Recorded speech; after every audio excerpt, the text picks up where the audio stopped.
ابتدا ہے رب جلیل کے اس بابرکت نام سے جو دلوں کے بھید خوب جانتا ہے۔ السلام علیکم ناظرین، کائنات کے اس وسیع و عریض منظر نامے پر کیا آپ نے کبھی اس لمحے کا تصور کیا ہے جب زمین کا ایک حقیر ذرہ وقت کے سب سے بڑے جابر بادشاہ سے ٹکرا گیا؟ ایک طرف وہ نمرود تھا جس کے قبضے میں مشرق سے مغرب تک کی دولت تھی، اور دوسری طرف ایک تنہا انسان جس کے پاس صرف یقین کی دولت تھی۔ ناظرین، ہم بابل کی اس قدیم تہذیب کے رازوں سے پردہ اٹھائیں گے جہاں نمرود نے خدائی کا دعویٰ کیا تھا۔ اس ویڈیو میں آپ دیکھیں گے کہ کس طرح حضرت ابراہیم علیہ السلام نے تنہا ایک پوری مشرک قوم اور اس کے مغرور بادشاہ کا مقابلہ کیا، اور کس طرح اللہ نے آگ کو ٹھنڈا کر کے کائنات کا سب سے بڑا معجزہ دکھایا، اور اس دہکتی ہوئی آگ کا مشاہدہ کریں گے جو گلزار بن گئی تھی۔ ناظرین، تاریخ کے اوراق بتاتے ہیں کہ نمرود بن کنعان بن کوش حضرت نوح علیہ السلام کے بیٹے سام کی نسل سے تھا۔ یہ وہ دور تھا جب زمین پر دوبارہ شرک پھیل چکا تھا۔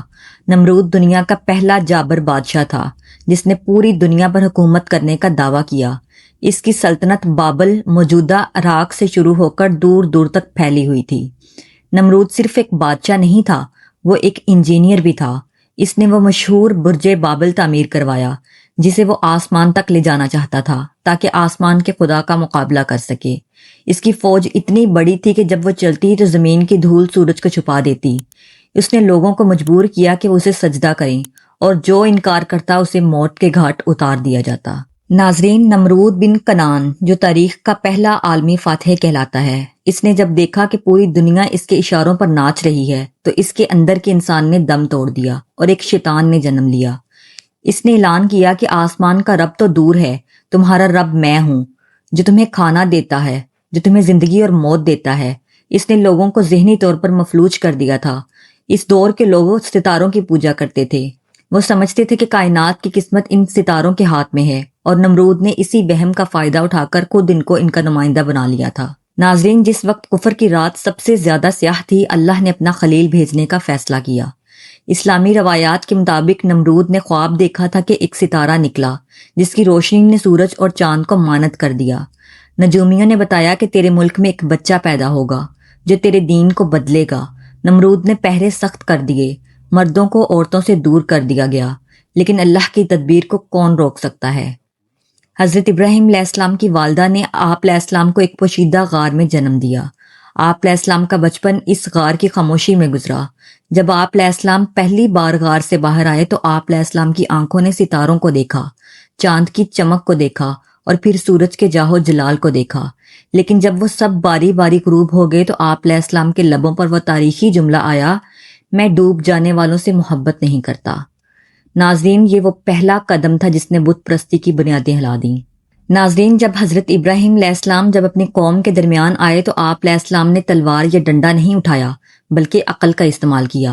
آپ علیہ السلام نے اپنے والد آزر سے پوچھا، ابا جان، آپ ان کی پوجا کیوں کرتے ہیں جو نہ سن سکتے ہیں نہ دیکھ سکتے ہیں؟ آزر نے جواب دیا، اے ابراہیم، یہ ہمارے باپ دادا کا طریقہ ہے، کیا تو ہمارے معبودوں سے پھر گیا ہے؟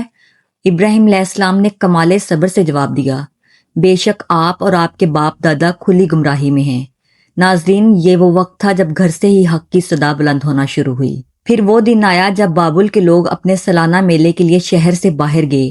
حضرت ابراہیم علیہ السلام نے اس موقع کو غنیمت جانا، وہ بت خانے میں داخل ہوئے جہاں طرح طرح کے کھانوں کے تھال بتوں کے سامنے سجے تھے۔ آپ علیہ السلام نے تنزن پوچھا، تم کھاتے کیوں نہیں؟ تم بولتے کیوں نہیں؟ اور پھر کلہاڑی اٹھائی اور ایک ایک کر کے ان بتوں کو مٹی میں ملا دیا، سوائے سب سے بڑے بت کے۔ ناظرین، جب قوم واپس آئی تو کوہرام مچ گیا۔ حضرت ابراہیم علیہ السلام کو جب بلایا گیا تو آپ علیہ السلام نے ایک لاجواب جواب دیا، بلکہ یہ کام تو ان کے سب سے بڑے بت نے کیا ہے، ان سے پوچھ لو اگر یہ بولتے ہیں۔ یہ وہ جملہ تھا جس نے پوری قوم کو اپنے ہی ضمیر کے سامنے مجرم بنا کر کھڑا کر دیا۔ وہ جانتے تھے کہ پتھر بول نہیں سکتے، لیکن وہ اپنی انا کے ہاتھوں مجبور تھے۔ ناظرین، اس بات کا جب نمرود کو پتہ چلا تو اس نے حضرت ابراہیم علیہ السلام کو اپنے دربار میں طلب کیا۔ یہ کائنات کی تاریخ کا عجیب ترین منظر تھا۔ ایک طرف تخت پر بیٹھا کائنات کا سب سے بڑا جابر بادشاہ، اور دوسری طرف اللہ کا ایک نوجوان بندہ۔ نمرود نے غرور سے پوچھا، تمہارا رب کون ہے؟ حضرت ابراہیم علیہ السلام نے فرمایا، میرا رب وہ ہے جو زندگی اور موت دیتا ہے۔ نمرود نے ہنستے ہوئے 2 قیدیوں کو بلایا اور ایک کو قتل کر دیا اور ایک کو رہا کر دیا اور کہنے لگا دیکھو زندگی اور موت تو میرے ہاتھ میں ہے۔ تب حضرت ابراہیم علیہ السلام نے وہ دلیل دی جس نے نمرود کو گونگا کر دیا۔ آپ علیہ السلام نے فرمایا بے شک میرا اللہ سورج کو مشرق سے نکالتا ہے، تو اسے مغرب سے نکال کر دکھا۔ یہ سن کر وہ کافر ہکا بکا رہ گیا اور اس کے پاس کوئی جواب نہ تھا۔ نمرود نے اپنی اس ذلت اور شکست کا بدلہ لینے کے لیے وہ فیصلہ کیا جس نے انسانیت کو لرزا دیا۔ اس نے حکم دیا کہ حضرت ابراہیم علیہ السلام کو ایسی آگ میں جلایا جائے جسے رہتی دنیا تک یاد رکھا جائے۔ ناظرین، کئی مہینوں تک پورے ملک سے لکڑیاں جمع کی گئیں۔ آگ اتنی بلند اور ہولناک تھی کہ میلوں دور تک اس کی تپش محسوس ہوتی تھی۔ لوگ تماشا دیکھنے کے لیے جمع تھے۔ جب حضرت ابراہیم علیہ السلام کو منجنیق میں رکھ کر آگ کی طرف پھینکنے کا وقت آیا تو آسمان کے فرشتے تڑپ اٹھے۔ ناظرین، روایات میں آتا ہے کہ حضرت جبرائیل علیہ السلام تشریف لائے اور پوچھا اے ابراہیم کیا آپ کو میری کوئی حاجت ہے؟ اللہ کے خلیل نے وہ تاریخی جواب دیا جو ایمان کی معراج ہے، تم سے کوئی حاجت نہیں، میرا اللہ میرے لیے کافی ہے اور وہی بہترین کارساز ہے۔ ناظرین، جب حضرت ابراہیم علیہ السلام کو منجنیق کے ذریعے اس ہولناک آگ میں پھینکا گیا تو عین اسی لمحے کائنات کے خالق نے آگ کے جوہر کو بدلنے کا حکم دیا۔ قرآن پاک کے 17ویں پارے کی سورۃ الانبیاء آیت نمبر 69 میں اللہ فرماتے ہیں یعنی اے آگ ٹھنڈی ہو جا اور ابراہیم پر سلامتی والی ہو جا۔ ناظرین، مفسرین کرام فرماتے ہیں کہ اگر اللہ تعالیٰ صرف بردن ٹھنڈی ہو جا فرماتے تو آگ اتنی ٹھنڈی ہو جاتی کہ حضرت ابراہیم علیہ السلام اس کی ٹھنڈک سے تکلیف پاتے، لیکن اللہ نے ساتھ ہی وسلامن اور سلامتی والی بھی فرما دیا، جس سے وہ آگ نہ صرف ٹھنڈی ہوئی بلکہ ایک انتہائی پرسکون اور معتدل باغ کی طرح بن گئی۔ سبحان اللہ۔ ناظرین، لوگوں نے دیکھا کہ دہکتے ہوئے انگاروں کے درمیان حضرت ابراہیم علیہ السلام ایک پرسکون باغ میں بیٹھے اللہ کی تسبیح بیان کر رہے ہیں۔ آگ نے صرف ان رسیوں کو جلایا جن سے آپ علیہ السلام بندھے تھے۔ آپ علیہ السلام کے جسم کا ایک بال بھی نہیں جھلسا۔ یہ دیکھ کر نمرود کے ہوش اڑ گئے، لیکن اس کی انا نے اسے سجدہ کرنے سے روک دیا۔ ناظرین، اللہ کی مہلت کا وقت ختم ہو رہا تھا۔